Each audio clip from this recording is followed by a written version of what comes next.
Bienvenue dans cette vidéo consacrée à l'héritage de classes en Ruby.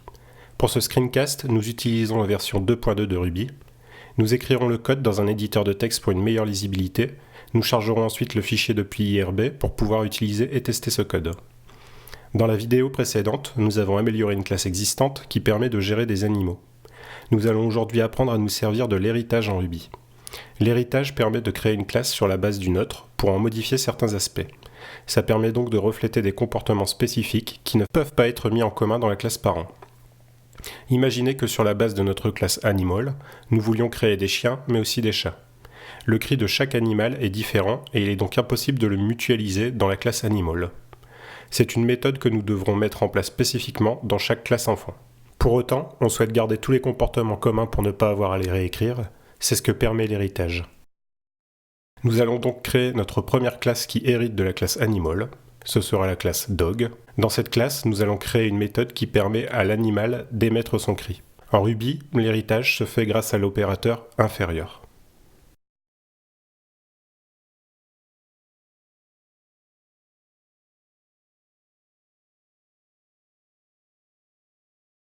On a donc défini une classe Dog qui hérite de la classe Animal. De ce fait, elle possède déjà tous les comportements de la classe Animal. On lance IRB, on charge le fichier Animal, puis le fichier Dog. On crée une instance de Dog.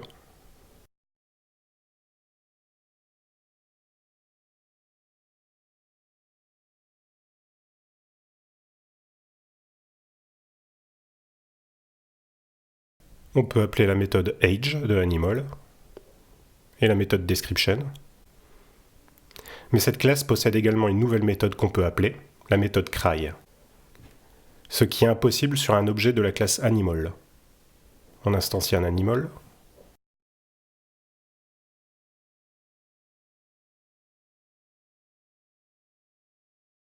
Et on tente d'appeler la méthode cry. Une exception noMethodError est levée. On voit également qu'on a redéfini la constante wild parce que les chiens ne sont pas des animaux sauvages. L'héritage laisse aussi la liberté de réécrire entièrement ou en partie des méthodes de la classe parent. On va donc modifier la description pour qu'elle soit plus personnelle.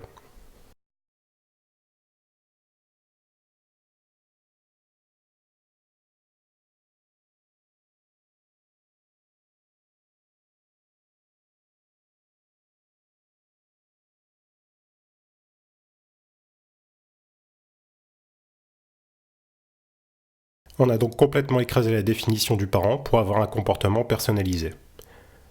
On recharge le fichier Dog. On crée une nouvelle instance de Dog.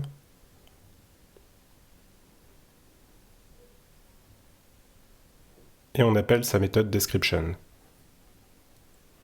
On aurait pu vouloir garder le comportement par défaut, mais simplement y ajouter du comportement additionnel.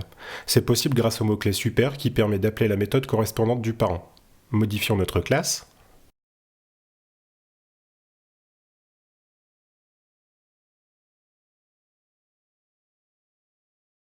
Et testons à nouveau.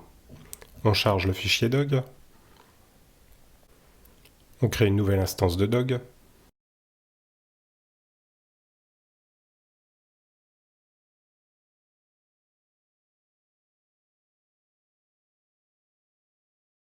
Et on appelle la méthode description. On a donc la méthode description de la classe Animal qui génère la première ligne, puis la méthode description de notre classe Dog qui génère la deuxième ligne. L'héritage est un moyen très flexible pour architecturer vos classes et éviter la redondance. C'est une notion qu'il est nécessaire de maîtriser si vous voulez vous attaquer à des projets ambitieux et bien encapsuler le comportement de chaque entité. Je vous invite donc à faire des essais de votre côté.